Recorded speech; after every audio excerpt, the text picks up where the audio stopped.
So E3 was when we kind of unveiled our multiplayer. We have our multiplayer beta out now on PS3 and PC with Xbox 360 coming soon, and the reaction was great because I don't think a lot of people expected us to have like hands-on multiplayer that far out from launch. We launched on October 12th. So everyone got hands-on at E3. We actually gave kind of our Battlefield Bad Company 2 guys, we call them in the Gun Club, they got early access to it.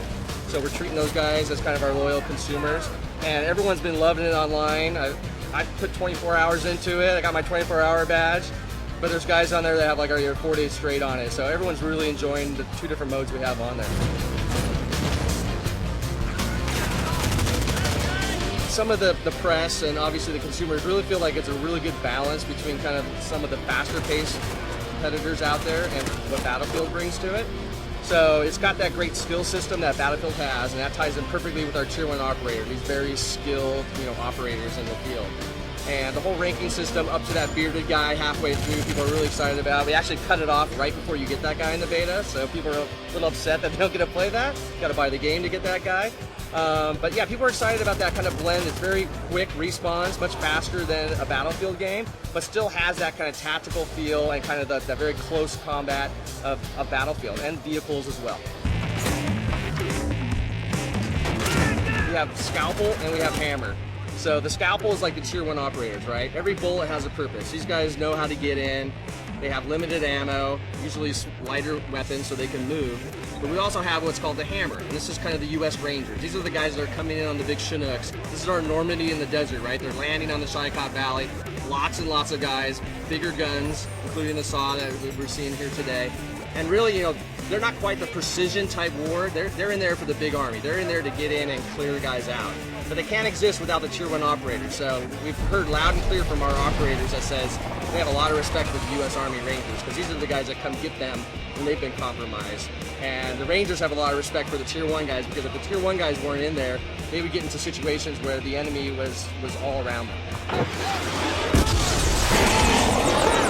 It really is about the reboot of the franchise. It's been around for 11 years, always been in World War II, and always about that story of the soldier, right? So, to be honest with you, World War II is not quite as relevant maybe as it has been in the past. It's been done quite a bit. So we knew we needed to go to a new theater of war, and we had this great relationship with this one Tier 1 operator. So he was able to come in very early. We told him about this story. This early days of Afghanistan takes place in 2002 in Afghanistan, in Shycott Valley. This guy was there, so he was like the perfect guy to have on board. And by getting his trust over probably about a year of just showing him like how we're going to design it, he really brought in these other operators. You might ask, like, why do these guys want their stories told? They're very quiet. You never hear about them. They're not on the news ever.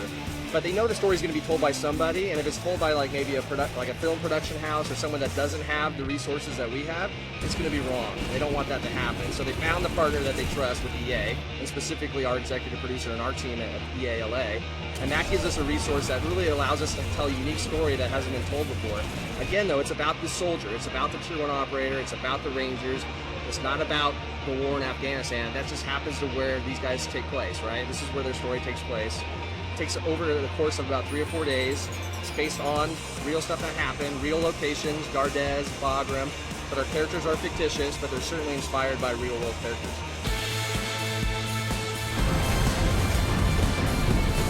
We just announced our limited edition. It's really important to understand that this is the same price as the standard edition. So we're not charging anybody more for the content.